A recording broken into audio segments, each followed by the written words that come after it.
this video, I'm going to give my opinion on the Phil Ivey case against Crockfords Casino in London. So first of all, I have to tell you up front that I am completely on Phil Ivey's side of the case. I did at one point consult with him and meet with him. Some friends of mine were very deeply involved with his case, but it was all based on a very simple principle.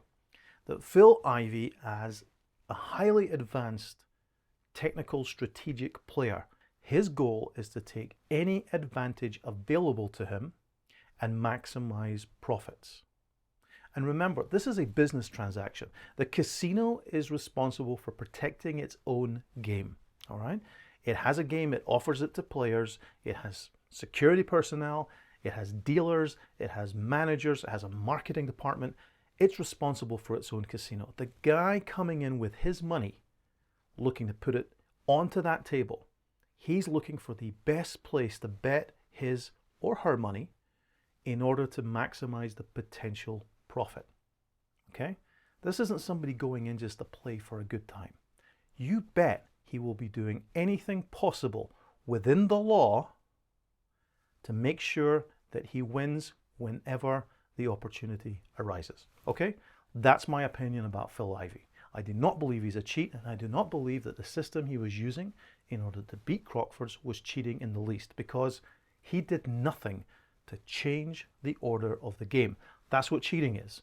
And if, say, the casino had cards in play that you could identify, in other words, you could know if it was a high card, a middle card, or a low card, if you can identify something about that card and then use that information, I believe you're free to do so.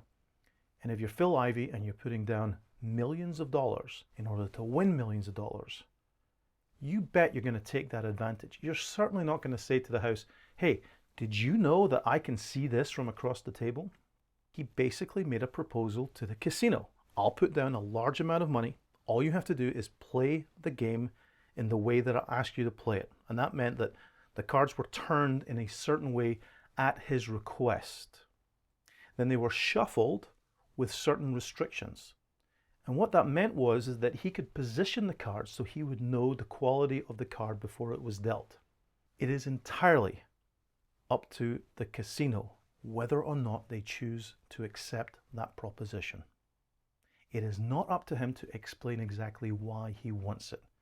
Now, he works in a world where deception is a legitimate strategy. That's the world of poker. And I believe the same is true when you're playing against a casino. If you're counting cards, you want to deceive the casino so they don't identify that you're counting cards. And there are many ways that we do that. And it's a completely legitimate play.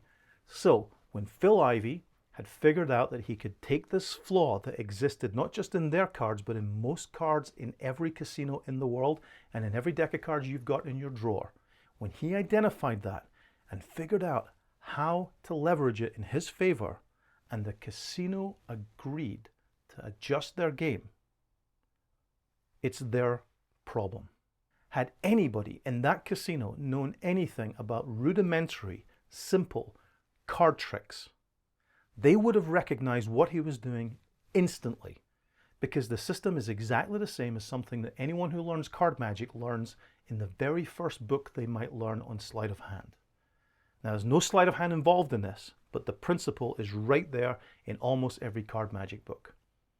And they were $7 million in the hole before they even recognized that there was a problem. That's their problem, not Mr. Ivey's.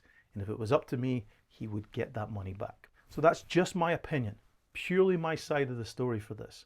And I am kind of biased because I'm certainly on Mr. Ivey's side in terms of how players can use advantages against the house. But I don't think anybody cheated in this.